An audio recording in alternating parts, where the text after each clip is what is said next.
She's wondering if she should let the kids drink at her daughter's graduation party. Maybe she thinks they're going to drink. If they're going to drink, they might as well drink here. At least I can keep an eye on them and keep them somewhat safe. I know that's some parents' philosophy when it comes to like underage drinking.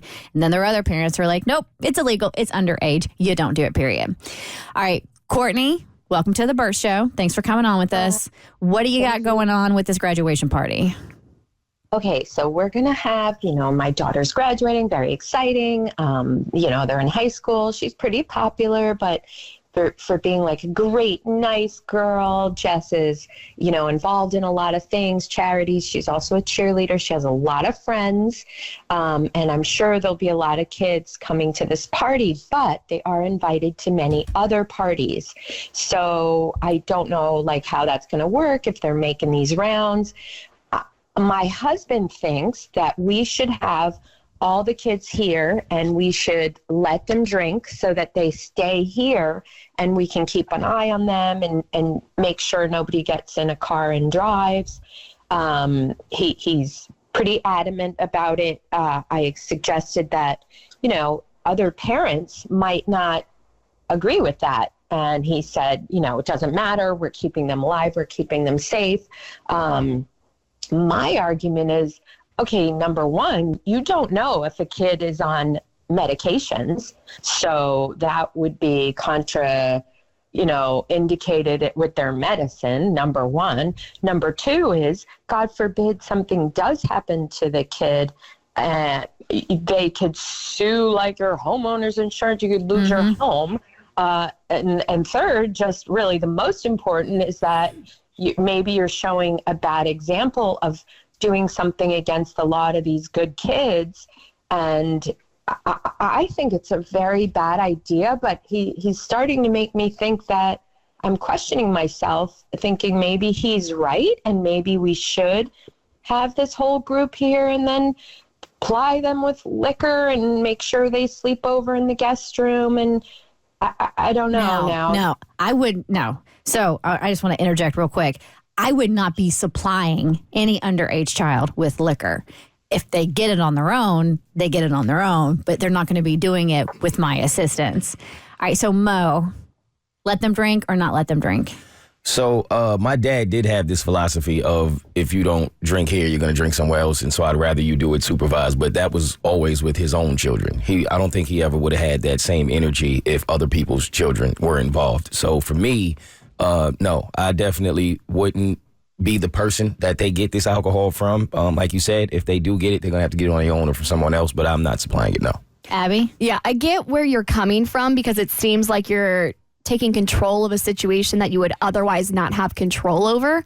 It just sounds like a recipe for disaster. A bunch of underage kids, you supplying the alcohol. You have no idea. If one of their parents finds out and they're not okay with it, then you're liable. I get where you're coming from. I just don't think there's any way that this ends well. All right, Courtney, let me tell you a little story. A little story of what happened to me when I graduated from high school.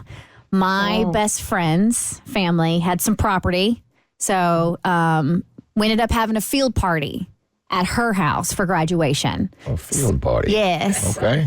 We had a field party at her house for graduation. So literally everybody that was the graduation party was at my friend's house. So it was kind of a big deal. And it was insane. It was packed. There were cars everywhere. There were kids everywhere. I mean, we're talking hundreds of people, right? And we were having a blast. It was a very memorable night, to say the least. However, as the night progressed and there were people, drinking, as the night progressed, a fight broke out. And it was a nasty fight, to the point where we had to run into the house and hide upstairs in the garage, and we could hear my friend's mom saying, "Call the law! Call the law! Somebody call the law!" The law was called. Oh, no. And now everybody is scattering. So while it was good in theory and the beginning of the party was good, it's inevitable that it probably will not end well. Yeah.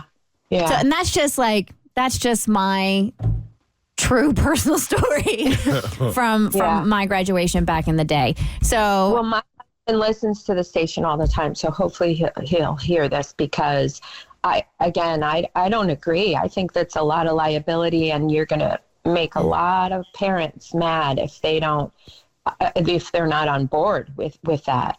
Yeah. So Courtney, I would be mad if somebody's deciding for my underage kid what they can consume. That's kind of weird. So Courtney, the phone line's lit up as soon as you started talking about this. So I want to go ahead and get Stephanie on the line. Hey, Stephanie, thanks for joining the conversation. Any advice for Courtney? Hey, good morning.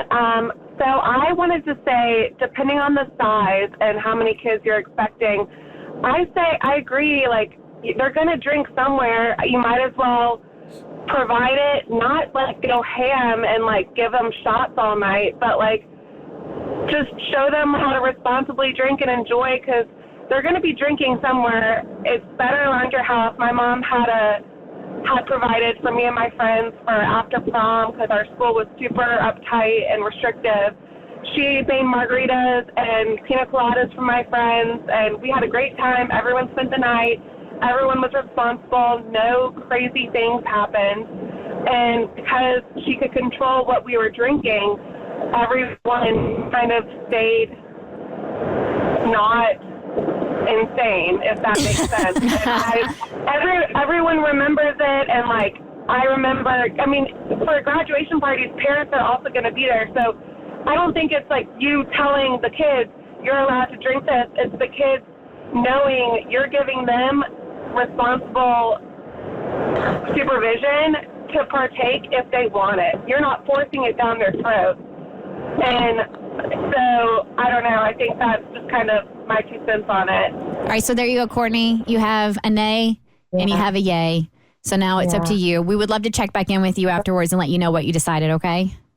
Yeah, I think so. Okay. All right. Good luck. Good luck. And hey, congrats on the grad.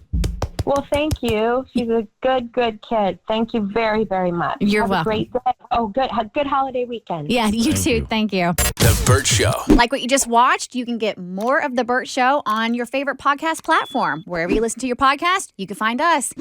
I don't know what any of these buttons do, by the way.